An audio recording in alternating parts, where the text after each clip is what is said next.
Friends, how are you. दोस्तों, आपका स्वागत है मेरे channel ABCI anybody can invest. दोस्तों, आज हम बात करेंगे वो जो ना क्रेडिट रिस्क म्यूचुअल फंड के बारे में बात करेंगे, क्योंकि कल ही मैं न्यूज़पेपर में पढ़ रहा था, एक एडिटर ने बहुत ही अच्छे तरीके से क्रेडिट रिस्क फंड के बारे में बताया था और उसमें यह भी बताया था अभी अच्छी जो AMC अच्छी म्यूचुअल फंड कंपनियों के जो क्रेडिट रिस्क फंड है उन्होंने तकरीबन 12-13% तक भी इन्होंने एक साल के अंदर रिटर्न दिए हैं, जहां पे जो ना FD आपको 5 से 5.5% साल में रिटर्न दे रही है, वो भी लॉकिंग पीरियड के अंदर। तो दोस्तों, इस वीडियो में पूरे बने रहना, क्योंकि ये वीडियो देखने के बाद आप ठीक से समझ पाएंगे क्रेडिट रिस्क फंड क्या है और म्यूचुअल फंड क्या है और ये कैसे काम करता है। तो चलो आगे बढ़ते हैं। जय हिंद, मैं सूबेदार रमेश कुमार, रिटायर्ड आदित्य बिरला कैपिटल का सब स्टॉक ब्रोकर और legal financial advisor, mutual fund distributor. तो दोस्तों, हम बात करें थे क्रेडिट रिस्क फंड की। तो क्रेडिट रिस्क फंड को जानने के लिए आपको मैं थोड़ा सा बैक में लेके जाऊंगा, अब म्यूचुअल फंड क्या है, ये किस तरह काम करता है दोस्तों, और इसका साइज क्या है। आज इसकी हम साइज की बात करें तो तकरीबन 32 लाख करोड़ रुपए की म्यूचुअल फंड का एसेट्स है, यानी 32 लाख करोड़ रुपए इकट्ठा हो चुका है, पैसा जनरेट हो चुका है, जो रिटेलर के द्वारा, इंश्योरेंस कंपनियों के द्वारा, बैंकों के द्वारा, NHIO के द्वारा इन्वेस्टमेंट किया हुआ है और उसका जो साइज है वो 32 लाख करोड़ रुपए है। और आज के दिन जो SIP के तौर पे जो पैसा जा रहा है म्यूचुअल फंड इंडस्ट्री के पास, वो तकरीबन 14 से 15 हजार करोड़ पर मंथ जा रहा है, ईयरली नहीं।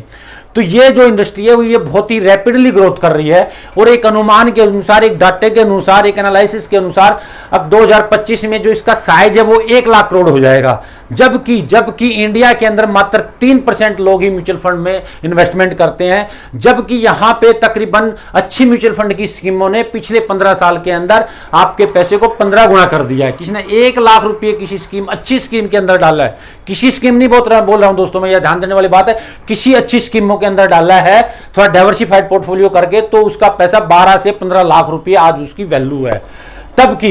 तब की दोस्तों, इसके पीछे एक ही कारण है, अगर लैक ऑफ अवेयरनेस। इतने अच्छे रिटर्न है फिर भी लोग यहां पे इन्वेस्टमेंट नहीं करें, मात्र 3% लोग इंडिया में म्यूचुअल फंड के अंदर इन्वेस्टमेंट करते हैं और इसके पीछे एक ही रीजन है, लैक ऑफ अवेयरनेस। तो इसी को मद्देनजर रखते हुए मैंने एक ये मुहिम स्टार्ट किया और मैंने एक यूट्यूब चैनल बनाया है, जिससे सोशल मीडिया के माध्यम से एक आम आदमी भी इस म्यूचुअल फंड के बारे में जान सके और अपने पैसे को, कुछ पैसे को जो आपको लॉन्ग टर्म में चाहिए जनरेट गेन करना है, आपके जो लॉन्ग टर्म के जो आपके एक कमिटमेंट है उसको पूरा करने के लिए आप यहां पे पैसा इन्वेस्ट करें।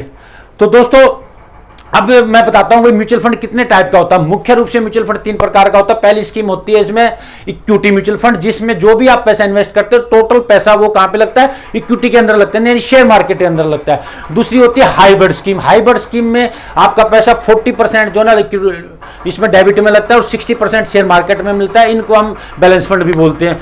तीसरी स्कीम जो होती है, जिसके बारे में हम बात करेंगे, वो होती है डेबिट फंड। डेबिट फंड अपने आप में जो ना 16 टाइप्स के होते हैं, जैसे बॉन्ड फंड होगा, डेट फंड होगा, शॉर्ट टर्म डेबिट फंड होगा, लॉन्ग टर्म डेबिट फंड होगा, मीडियम टर्म डेबिट फंड होगा। इस तरह से एक इसी में जो होता है वो होता है credit risk fund. Credit risk fund. अब दोस्तों, हम यहाँ पे जो है, मान लो हमने किसी डेबिट फंड के अंदर इन्वेस्टमेंट किया, तो जिस भी डेबिट फंड की स्कीम में हम इन्वेस्टमेंट करेंगे, सेबी के हिसाब से वो फंड मैनेजर उस स्कीम के जो क्राइटेरिया होगा उसी हिसाब से वहां पे पैसा इन्वेस्ट करेंगे। अगर हम किसी कंपनी के क्रेडिट रिस्क फंड में इन्वेस्टमेंट करते हैं तो वहां पे पैसा हमारे को ज्यादा इन्वेस्टमेंट मिलता है। इसका रीजन मैं आपको बताने जा रहा हूं, आप ध्यान से सुनना। क्या होता है, जब जो म्यूचुअल फंड इंडस्ट्री जब पैसे को आगे लैंड करती है, डेट पे देती है, तो वो रेटिंग के हिसाब से कंपनियों में जो है ना पैसा इन्वेस्ट करती है।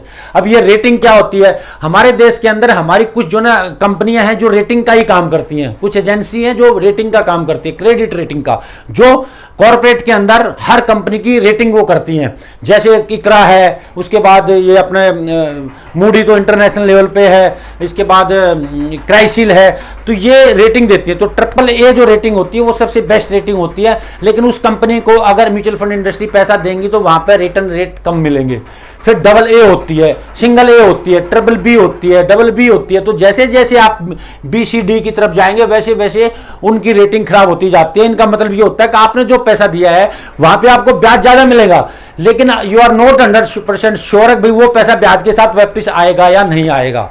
तो यहाँ पे जब हम क्रेडिट रिस्क फंड में किसी स्कीम में पैसा लगाते हैं तो म्यूचुअल फंड इंडस्ट्री, जो म्यूचुअल फंड के जो मैनेजर्स हैं उस स्कीम के, वो हमारे पैसे को ऐसी कंपनियों में लगाते हैं जहां पे स्टेबल रेटिंग होती है या थोड़ा सा रिस्क होता है। तो जहां पे थोड़ा रिस्क होता है रिटर्न भी वही होता है। तो इस पैसे को भी वो एक कंपनी में नहीं लगाते। अगर एक कंपनी का जैसे दीवान हाउसिंग फेल होगी तो आपका सारा पैसा बैठ गया, ऐसा नहीं है। वो किसी भी कंपनी में 1% आधे % से ज्यादा वो एलोकेशन करते नहीं। मान लो उनके पास अगर 1 लाख करोड़ रुपए के किसी स्कीम के पास एसेट्स हैं तो 1000 करोड़ से ज्यादा वो किसी भी कंपनी में नहीं देंगे, ताकि रिस्क जो है डाइवर्सिफाइड रहे। तो आपने 1 लाख रुपए लगाया तो आपका हाईली रिस्क पे 2, 4, 10 हजार रुपए रहेगा। अगर कोई कंपनी बंद भी होगी, किसी कंपनी ने पैसा नहीं दिया, तो आपके पोर्टफोलियो पे बहुत ज्यादा डेंट नहीं पड़ने वाला है।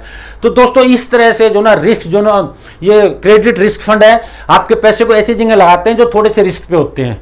तो यहां पे जो आपको बात करें हम पैसा इन्वेस्ट करना नहीं चाहिए या नहीं करना चाहिए, दोस्तों यहां पे आप 2 से 5% आप टोटल पोर्टफोलियो वैल्यू का इन्वेस्टमेंट कर सकते हो। उस पैसे को कर सकते हो जो आपको शॉर्ट टर्म में लेने की जरूरत हो, 6 महीने में 1 साल के अंदर इन्वेस्टमेंट करना, उस पैसे को आप लगा सकते हो। क्योंकि एक अच्छा डाइवर्सिफाइड पोर्टफोलियो वही होता है जहां पे हर एसेट्स क्लास के अंदर उसके अंदर इन्वेस्टमेंट हो, इक्विटी के अंदर हो, गोल्ड के अंदर हो, डेबिट के अंदर हो, डेबिट में भी जो ना मीडियम टर्म में हो, शॉर्ट टर्म वाले मीडियम फंड में हो, क्रेडिट रिस्क के अंदर हो, इसके अलावा टेक्नोलॉजी में हो, फार्मा हो। तो दोस्तों इस तरह से जो ना आपका एक पोर्टफोलियो होना चाहिए। और इसी तरह से मैं अपने सभी क्लाइंट्स का पोर्टफोलियो बनाता हूं जो पिछले जो ना 1 साल में तकरीबन 30 से 35% वो परफॉर्म कर रहे हैं। पिछले 2 साल में 60 से 70%, 80% तक भी, कुछ स्कीमों तो डबल से भी ज्यादा उनके पैसे हो गए।